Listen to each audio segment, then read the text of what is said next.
ඉහලින් පහර එල්ල කරන්නේ ලකුණු 6ක් වේ යුතුයි. ලකුණු 6යි.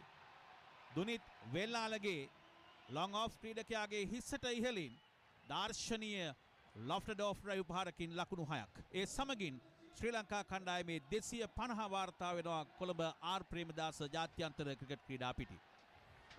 අලංකාරයි අවශ්‍යම මොහොතකදී ශ්‍රී ලංකා කණ්ඩායමට අවශ්‍යම මොහොතකදී ලබාගත් ලකුණු 6ක් කියන්න පුළුවන්. ලකුණු පූර්ව ලකුණු 250 කඩයිම ඉක්මවා යන ගැසූ 6 පහරක්.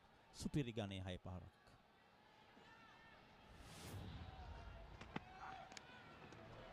වයිඩ් පන්දුවක් ඉක්මන් ලකුණක් ලබා ගන්නවා. කඩුල්ලට පන්දුව යොමු කළා. තෙවන මිනිසුන්ට නියත වශයෙන්ම යොමු කරાવી. දැන් යොමු කරනවා තෙවන මිනිසුන්ට දැවී යාමක්ද නැද්ද යන්න තීරණය කිරීමට. කෙසේ නමුත් කුසල් මෙන්ඩිස්ට අවස්ථාව ලැබෙනවා. පන්දුවට පහර එල්ල කරා.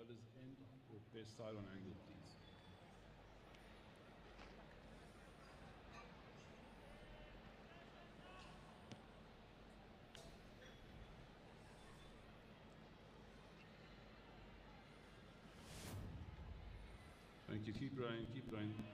Yeah, the bat's grounded and the wickets are broken. Ready to make a decision for the big screen.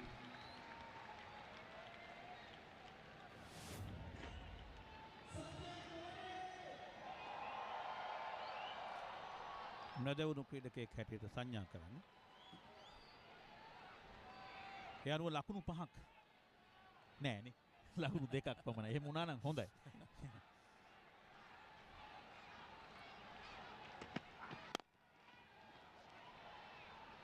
එක ලකුණක් පමණයි කුසල් මෙන්ඩිස් දැන් ශතකයේ ලබා ගැනීම අවිනිශ්චිත වී තිබෙනවා.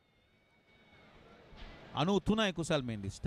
පොද වෙල්ලාලගේ දැන් එක ලකුණු ලබා ගන්නට උත්සාහ කරයි පහර එල්ල කිරීමට. 6 පහර 4 පහර එල්ල කිරීමට. මේ ඊට කලින් වෙල්ලාලගේ එල්ල කර 6 පහර වතන්ට එරෙහිව අනර්ග ලකුණු 6ක් කියනවා. ඔයාගේ හීනේ අලුත් ස්මාර්ට්ෆෝන් එකක්ද?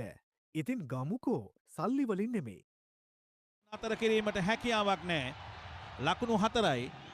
දුනිත් වෙල්ලාලගේ තමාගෙන් ඉටුවේ යුතු යුතුයකම වගකීම ඉතාමත් හොඳින් ඉටු කරනවා. කොළඹ කඩුළු රකින්නාගේ හිස්සට ඉහලින් පන්දුව 4 සීමා වෙත මේ යවුන් ක්‍රීඩකයා දුනිත් වෙල්ලාලගේ හිටපු ශ්‍රී ලංකා 19 15 නායකයා මැනවින් ක්‍රියාත්මක වෙනවා. ඉතාමත්ම දක්ෂ පිටිකරණයක් අනර්ගගේ මතය වෙනස් කරනවා නැත්නම් පතිතය වෙනස් කරනවා ඔහුගේ හැසිරීම තුළින්. ඒ අනුව තමයි ඔහු ලකුණු 4 ලබා ගන්නේ.